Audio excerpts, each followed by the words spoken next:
নমস্কাৰ বন্ধু বান্ধৱীসকল, মই ৰূপান্তৰ। খুব ভাল পাওঁ, হৃদয়ৰে ভাল পাওঁ। সেইকাৰণে মই বিচাৰি চাৰিঙত মোৰ ভাল লগা এজন মানুহ সকলোৱে আপোনালোকে পাই থাকে, শ্ৰীমন্ত দত্ত অনুশীলন বুলি পাই থাকে। দাদাৰ ওচৰত মই পাইছোঁহি। দাদা নমস্কাৰ। নমস্কাৰ। হয় হয়, দাদাৰ ঘৰ আজি মই বিচাৰি পালোহি। ভাল লাগিছে দাদাক লগ পাই। বিৰাট ভদ্ৰ, আচাৰ ব্যৱহাৰ বিৰাট ভাল লাগে। সেয়ে মই বিচাৰি মই পালোহি। বহুতো কেইজন মানুহক মই সুধি মই ঘৰ সোমালোহি এওঁৰ দাদাৰ ঘৰ বিচাৰি। নমস্কাৰ দাদা।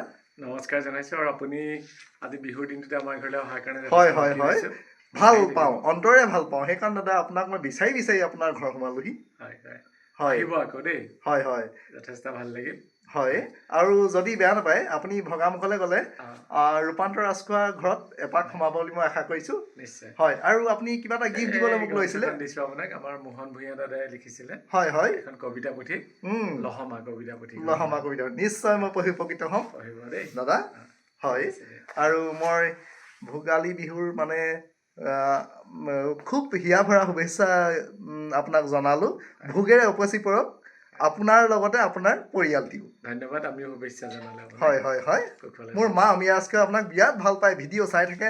দাদা অনন্ত ৰাজখোৱা আৰু বৌ পূজাশ্ৰী।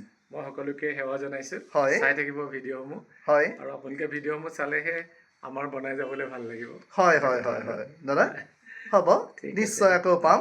কাৰণ আজি যিহেতু নিয়ৰ ঘৰত অনুপস্থিত আৰু বৌ নাই বাৰু। হয়, তেওঁলোক ব্যস্ত হৈ আছে কাৰণে তেওঁলোকক আজি মই নাপালোঁ। কিন্তু মোৰ দাদা, মৰমৰ দাদা শ্ৰীমন্ত দত্ত ডাঙৰীয়াদেৱক আজি মই পাই বৰ সুখ অনুভৱ কৰিলোঁ। ঠিক আছে, থেংক ইউ। হয়, নিশ্চয় পুনৰ মিলন ঘটিম। ধন্যবাদ।